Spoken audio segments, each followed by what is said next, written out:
Welcome to the Grand Collaborations, a part of the Grand Podcast.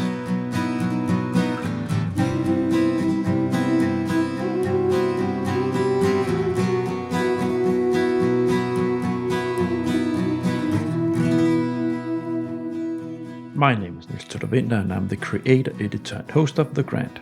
The Grand is now open for business and I have therefore created the podcast category, The Grand Collaboration, where I will launch podcast collaborations with partners. This podcast episode is a collaboration between the RM Framework project funded by Horizon Europe and The Grand. The RM Framework project is the next step in strengthening the role of research managers in Europe. With EU funding, a consortium is now developing a European qualification system for research management. The goal is to standardize education and training programs and create a quality label that makes skills more comparable across countries, ultimately helping to professionalize and improve research management within the European research area. The Grand and RM Framework will over 15 episodes dig into the different parts of the project and follow the development over the next year and a half. Here in this 7th episode, we zoom in on the Hungarian pilot. With me I have Associate Professor Éva Pinter and Member of Department of International Relations Éva Kőváriné Ignáth from Corvinus University of Budapest. First, they share details about their accredited research management training scheme, and then we have a conversation about how they work as a pilot in the project. Here we especially exchange on the challenges of having a training program that is already formally accredited and hence can't be changed. And, in spite of this, how they still manage to give valuable input to the project based on their solid training program. Great content. Please enjoy.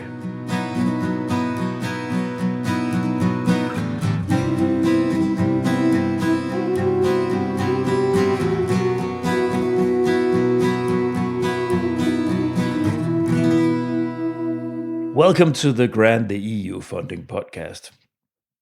This is part of the Grand Collaboration program series, where I have podcast episodes and productions that are doing collaboration with collaboration partners. And this is episode number 7 in the RM Framework project series that I'm doing together with that project consortium. We're doing 15 episodes and we are halfway through, and we have reached the pilots. And we will cover 3 pilots in this series. And the last episode was on the Norwegian pilot, Nana, with those kind of people up there, how they're doing it. And today we will go to Central Europe. We'll go to Hungary. Éva and Éva, welcome. Welcome, Niels. I'm Éva Pinter, Associate Professor and Vice Head of the Institute of Entrepreneurship and Innovation at Corvinus University of Budapest. Yeah, and the second Éva. Yep. My name is Éva Kőváriné Ignáth, and I'm the member of the Department of International Relations of the Institute of Global Studies. And thank you for having us. Thank you for coming in. It's going to be very nice to have a conversation on how you are dealing with your pilot work in the RM Framework work here. So the project is about developing some standards, training standards for research managers. And the pilots, of course, have experience and have courses running. Norwegians had a training scheme that's been running for years, and so have you. So we're going to talk about your take on the pilot today, and all pilots in EU projects, they're different. So yours will be different from how the Norwegians have done this. That's the nature of EU projects. You try things in different contexts. That's also the discourse of the project itself.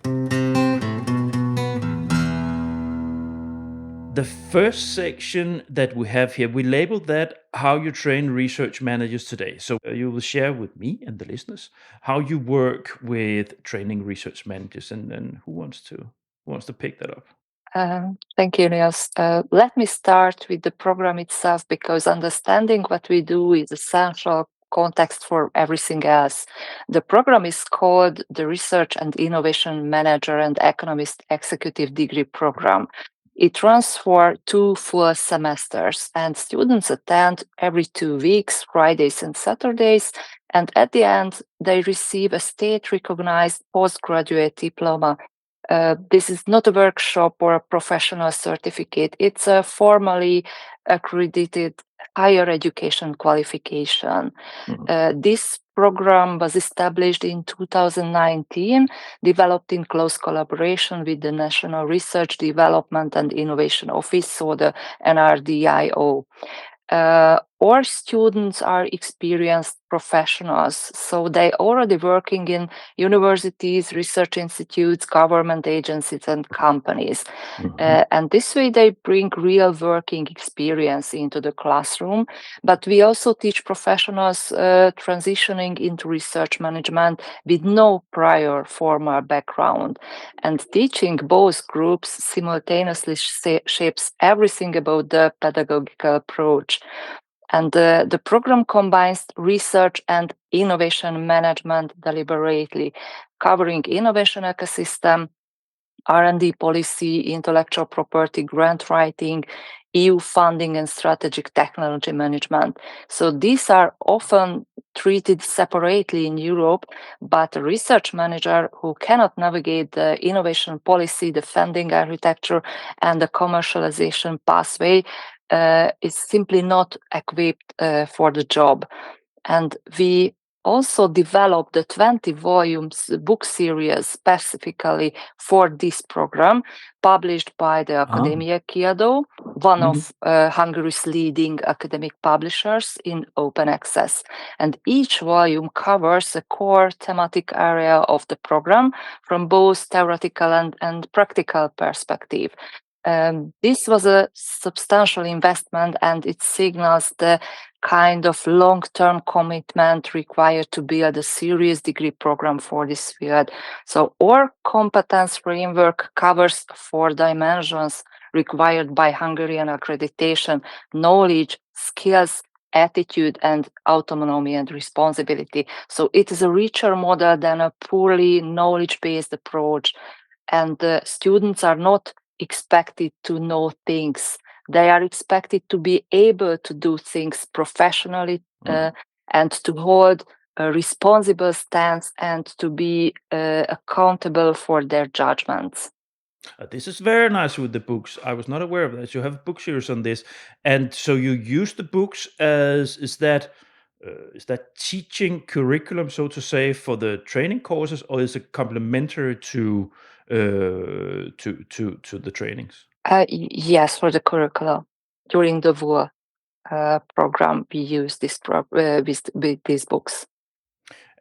So you did, and I think most research management training courses throughout the continent would have this distinction between having courses for newbies, the ones that wants to be introduced to the area and understand what it is, and then the ones that have been doing it hardcore and have been doing it for decades. Or of course also even less, but yeah, so yeah, there's of course a difference between introducing and then people who have been doing this for many years.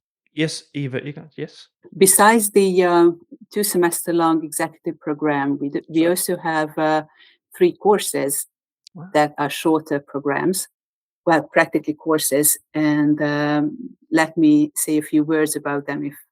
Sure. Okay, fine. Since I am the course leader of those courses, together with one of my colleagues. Well, as for the BE courses, our university was the consortium member of the formation project. Yeah. And throughout the formation project, we developed a 2-semester-long course, practically divided into 2 courses, 1 and 2, titled Research Manager as a Profession in the EU Ecosystem, Research-Specific Concepts, Tools and Practices, between 2019 and 2022, with the general aim to provide an overview of the main RMA tasks and roles for university students, focusing especially on European research.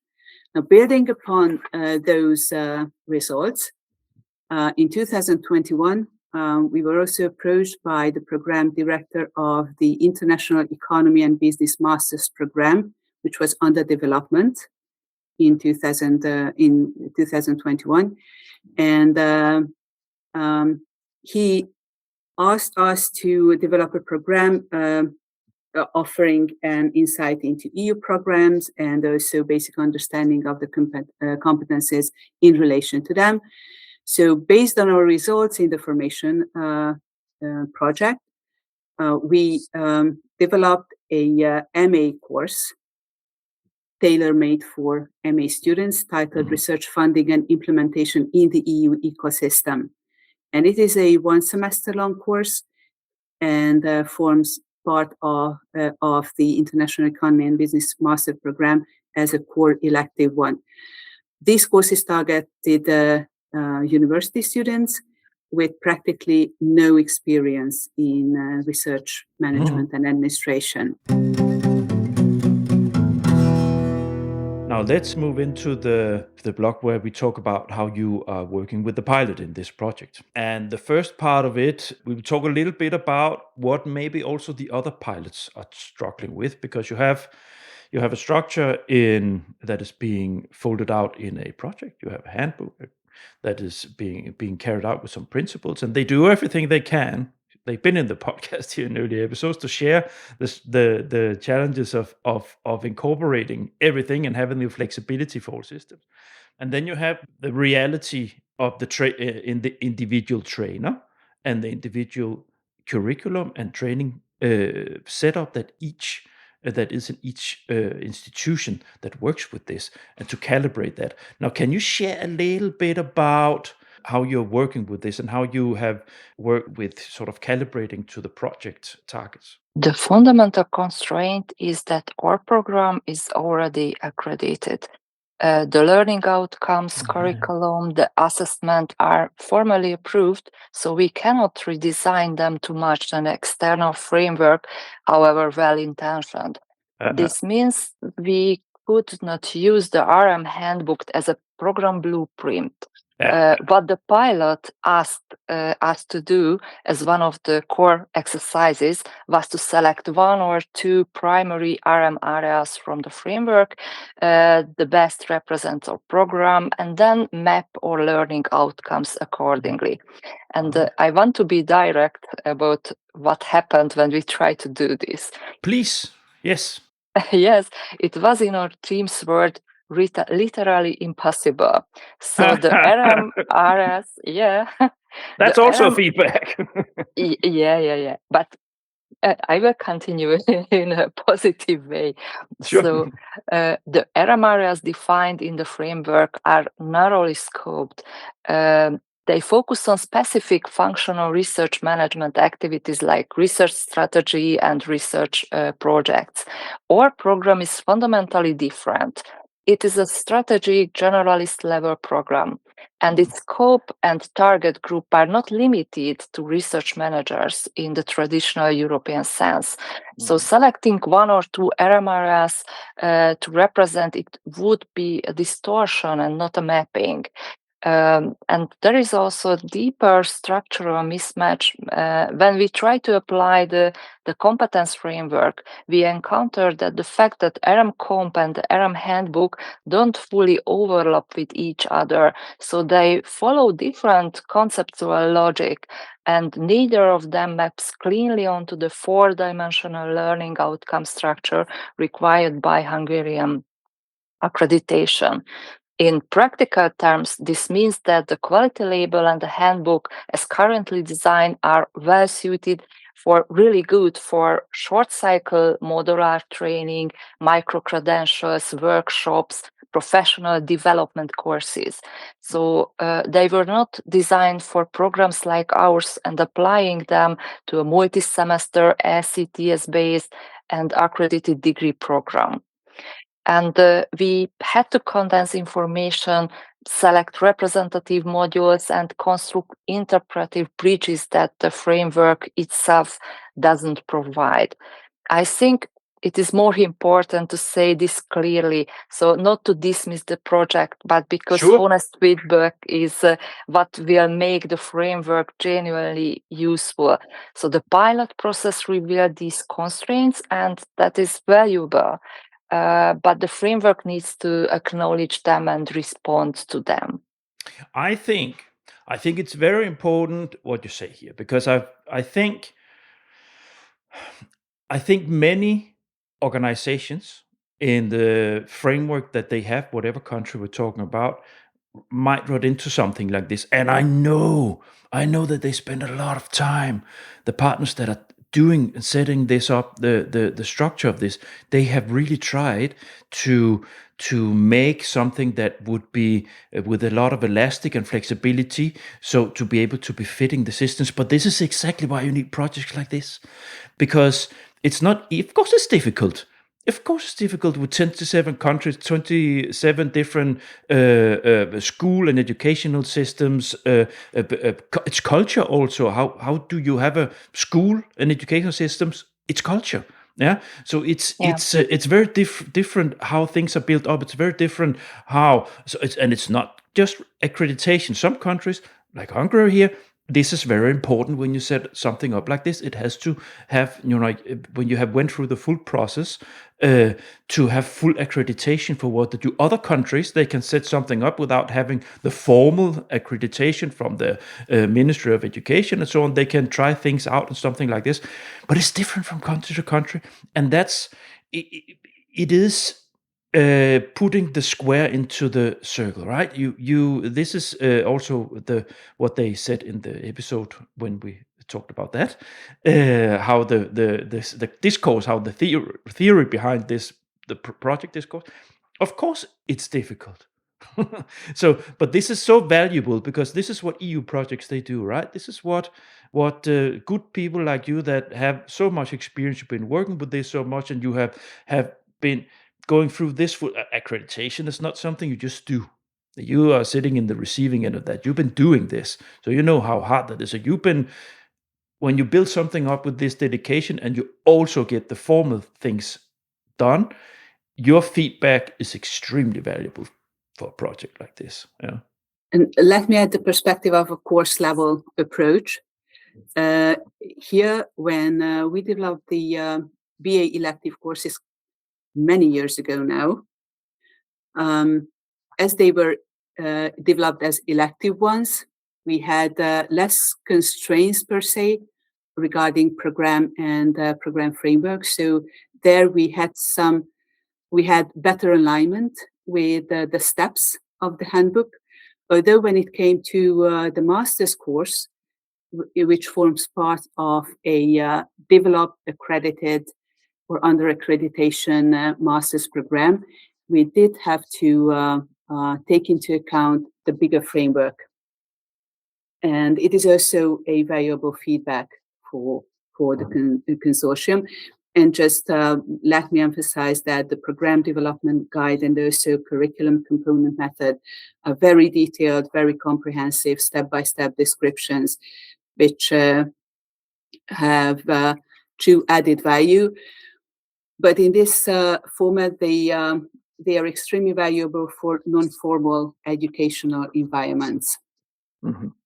Although, since the consortium is very diverse, also reflecting the variety and colorful picture of RM trainings throughout Europe, it is also a strength because it allows the collection of numerous approaches, experiences, best practices, and that would enhance the framework as well, the credibility of it, making it more flexible, more comprehensive. And since the handbook and framework is examined from numerous perspectives, it will not merely be a theoretical approach or a theoretical framework, but with the variety of best practices, those will enhance the credibility and applicability of the handbook in various educational settings. So including this perspective of formal programs would also add into this value added of the handbook. Thanks. I wanted to, in the second half of this conversation, about how you are working in the Untitled and your actions here, I wanted for you to fold a little bit out how you then are using. So what's actually happening with the activities. And Éva Pinter, can you share a little bit about how are you working with it? Contribution to this pilot, I think it's the most important thing. So It is, we are the boundary case perspective, as you mentioned before too. So we can show where the framework reaches its limits when applied to formal and degree level education. We used the handbook as a reference, not a blueprint. Mhm. And in that rule, it generated useful internal reflection. We are now seriously discussing whether to develop short modular offerings alongside our degree Yeah. on research data management or open science, so where the framework is well suited and demand is growing. Mhm. And what we bring to the project is something few other pilot participants can offer: the experience of building a field from scratch, international benchmarking across 22 programs, full accreditation, a partner network, alumni cohorts, and dedicated book series. And the needs of executive learners are fundamentally different from those of students or early career professionals, and the current framework doesn't address that dimension. Mhm. For the framework to serve formal education, three things need to happen, I think. Competencies must go beyond knowledge to include skills, attitude, and responsibility. Dedicated guidance for ECTS-based multi-semester program must be developed. And the international inconsistency between the RM comp and the handbook must be resolved. And with those changes, the framework could become a genuine European reference point, not replacing national accreditation, but complementing it. I'm actually on the same page with my dear colleague Éva regarding the further classification of learning outcomes, which would also enhance transparency and interoperability between training programs, let it be formal or informal. Regarding an additional perspective, for example, in case of the master's course, you mentioned that you would like to hear some hands-on experience. We do work with the diversity of students and the cohort of students who have no experience in research management. Mhm. So this perspective might also be interesting, although they have additional interests as well. And for example, what we do is we've just arrived at a milestone when the students working in teams of 3, they've just handed in, or they hand in today, a very simplified project proposal based on the Horizon template, where they have to fill in certain tables. Oh, yeah. Yeah, yeah. And that is connected to real life Horizon templates. And that also reflects to real life examples Mhm. taken into the curriculum or into the teaching practices of the course. Super. Thanks. We are moving towards the end of this conversation. It's been very nice to hear you fold out how you're working with this, with all your experience and this solid program that you have developed. Now, here the final block: expectations and final reflection. So expectations.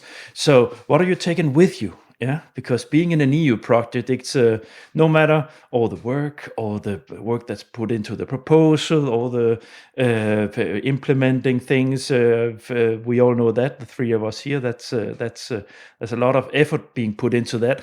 Now, all that effort, that's of course comes with. It's not only a budget, but it's also some things that you can take with you. Are there some things that you can already see that will be benefiting you in your end with addition to your own training scheme? Mhm. So my practical expectation is very simple. I hope that our detailed, sometimes critical feedback leads to concrete changes, especially the inclusion of multidimensional competencies and dedicated guidance for degree programs. If it happens that then the quality label becomes something we can realistically use. Yeah. And a little bit broadly, Europe doesn't yet have a unified standard for research manager education. And the RM framework is an important attempt to build one. But a framework that covers only short cycle training will not be truly effective. This field is maturing, so Hungary is already there with a full degree program. The framework needs to grow to meet the reality, I think. And Corvinus is a boundary case, and boundary cases are where frameworks are tested more rigorously. I hope that we have contributed, helps move this project forward and toward something that works for the full range of European institutions. Éva, Ignáth, do you have a few words? Well, from the trainer's perspective, having an insight into the RMA profession from the perspective of learning outcomes was really useful and informative. And also how to tailor-made some exercises, tasks, and activities for the future. Also, the quality label is a very valuable asset of this program. And it is also important to establish a European quality label that we can align ourselves with, and one that takes into account the additional requirements associated with higher education and the specific characteristic features. Also, from a broader perspective, exchange of knowledge, exchange of good practices, potential for further cooperation are could be very valuable outcomes of the project. And the project could also help accelerate the strategic planning and thinking regarding microcredentials, which is also a nice perspective.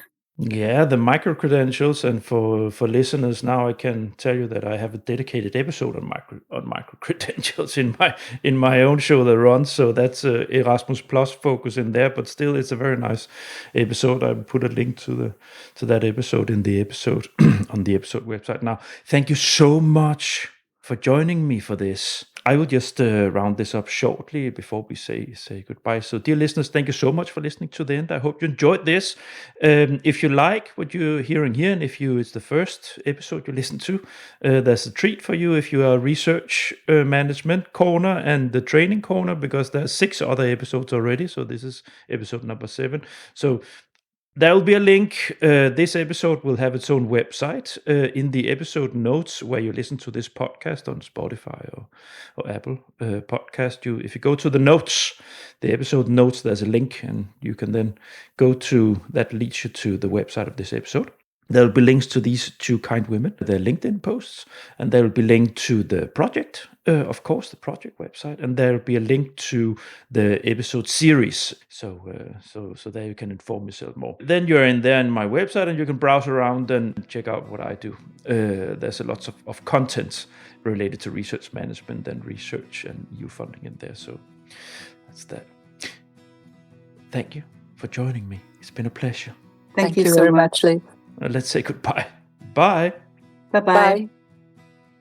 You have been listening to The Grant Collaboration, a part of the Grant podcast. This podcast episode is a collaboration between the RM Framework project and the Grant.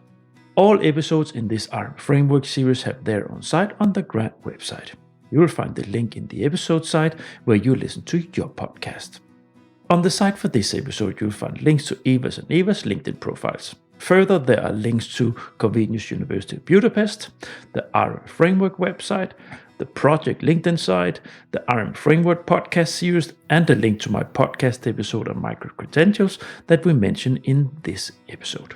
Next episode will be released on the 3rd of June, where I will zoom in on the Spanish pilot activities. You can indeed look forward to that.